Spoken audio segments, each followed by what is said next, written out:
In this lesson, we're going to have story time, all right? In our previous story, we had a first-person narrative. In this story, we're going to have a second-person narrative. So you will have an understanding of what a first-person and a second-person narrative is or sounds like. All right, so let's get into the story, guys. I named this story Serenity. Mr. Baker had awakened to see the gates of his boat pen wide open, such he had never seen before. Swiftly, he slipped his feet into his boat and hurried to the boat pen to carry out a count of his animals. Without a shadow of a doubt, 2 of his hybrid goats were gone missing. In a state of complete shock, he was sure of what to do next. He wasn't sure of what to do next. If he should raise an alarm to get his neighbor's attention, or if he should hurry off to the police station to make a report about his missing goat. But before he could decide, Mr. Baker heard very loud screams, wild and frantic screams that were coming from his neighbor's property. Earnestly, Mr. Baker wanted to intervene in the affairs of his neighbors, but he was dealing with his own bags of trouble. He then came to realize, what's the use screaming now? Especially since his neighbor had already beaten him to it. However, Mr. Walker was not only his neighbor, but also his very good friend. And he couldn't ignore the fact that something terrible was happening to his dear friend, and he didn't intervene. Therefore, he pulled a somewhat decent shirt over his head, shoved a few dollars into his pocket, and hasted over to his friend's house. Walker, seeing his friend coming through the front gate of his property, he became even more hysteric. Kiss my neck back, JB. Jeffrey and Brown Sugar is gone missing, Mr. Walker exclaimed with both hands from his head to the sky. Somebody really managed to haul those 2 fat pigs out of your yard without you even hearing a whisper about it, responded John Baker. The thief or thieves must have used a tranquilizer, some form of sedatives on these animals.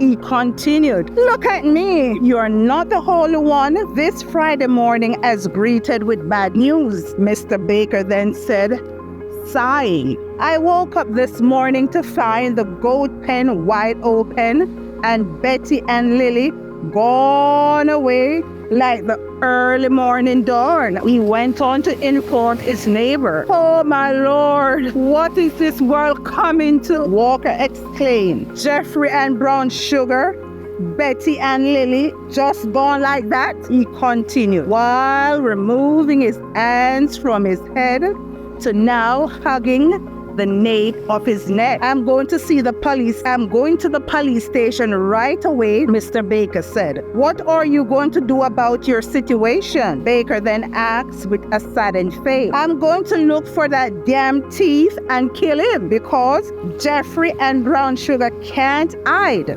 responded Mr. Walker. And whoever I find with my hog will have to tell me what the hell they are doing with them, or else trouble, vented the pig breeder. Placing his hands to his hips, Walker uttered, shouting, I have a good idea who this thief is, and if I ever go by his hut and see my pigs anywhere there, he is dead. Soon he was stepping away from his friend, staring at the ground and shaking his head. So you prefer to first kill the thief, then talk to the keepers of the law? Mr. Baker asked, tilting his head to the side with much concern on his face. Sighing deeply, Walker responded, I really can't tell you what I want to do now. All I need in this moment is my Christmas money back in their pen. This instant, I am going to make my report to the police, Baker said, before making his way towards the wooden gates of his neighbor. But he hadn't touched the gates as yet before an explosion could be heard in a distance. Instantly, both farmers began looking at each other with wonderment in their eyes. Uncertain of what to do or say, Baker somehow decided he was going to stick to his original plan and pay the police station a visit. With tears whelping in his eyes, Mr. Baker shouted warning his friend before exiting through the gate of his property. Don't you go about killing anyone. This is a police matter. Let them handle it. You hear me? Let them handle this trouble. Walker, however, was quite determined to go and investigate where the loud noise had come from. Probably I can save Brown Sugar and Jeffrey from the butcher's knife, Walker told himself. Eagerly, he got dressed in his water boots with cutlass in hand and began combing through the high bushes, hoping to find his two beautiful boars. It was around 30 minutes and Mr. Walker was now standing at the back of the hut where the explosion had come from earlier on.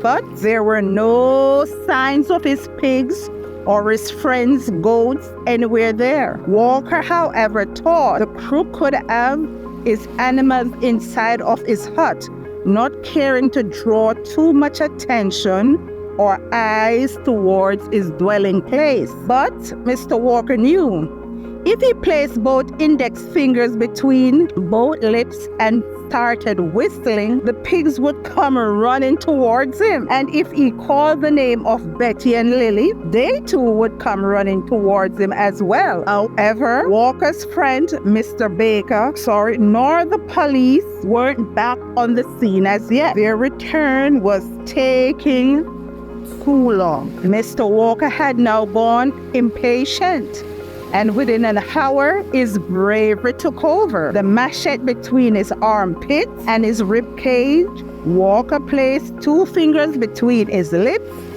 and began whistling loudly to get the pigs' attention. Soon the 2 large hogs began grunting and the wooden hut began shaking violently, as though an 8.5 earthquake had just passed through the village. Repeatedly, the house shook and the hut grunted. Minutes later, a human voice could be heard inside the hut. Realizing it wasn't an actual earthquake, the male inside the hut began shouting at the pigs.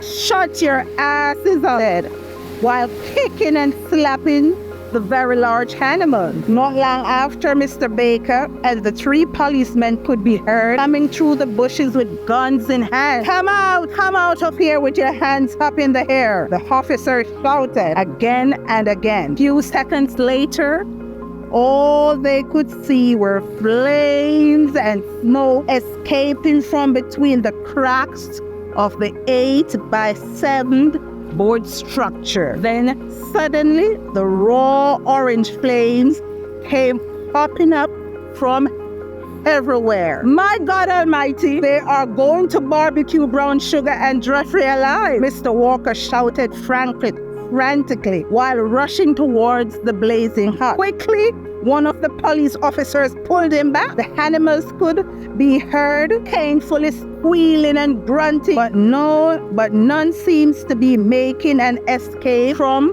the burning hut because their feet were bound with ropes crippling their chances to run out of the blazing building. The officers and the farmers soon began circling the building, the hut, trying to diminish the blaze. And right then, in a distance, they could see a figure moving through the bushes.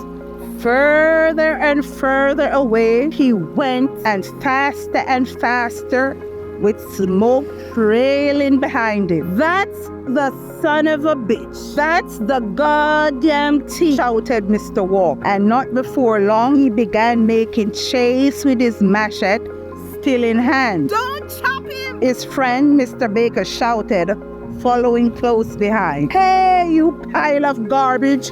You pile of shit!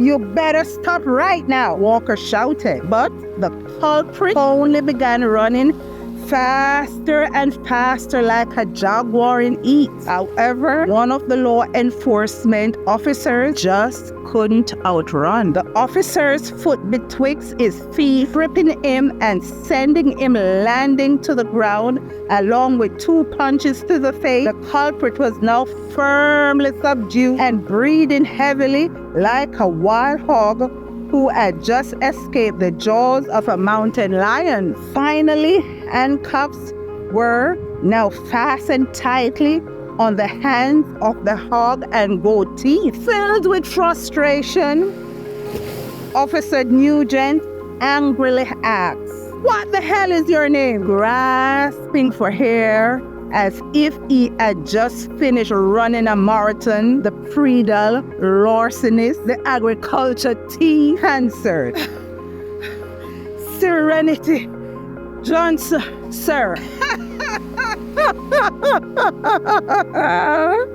The policeman laughed. "Then, if your name is Serenity Johnson, then who the shit is named Turmoil?" The policeman asked, still laughed. The policeman asked, still laughing. This is the end of the story, guys.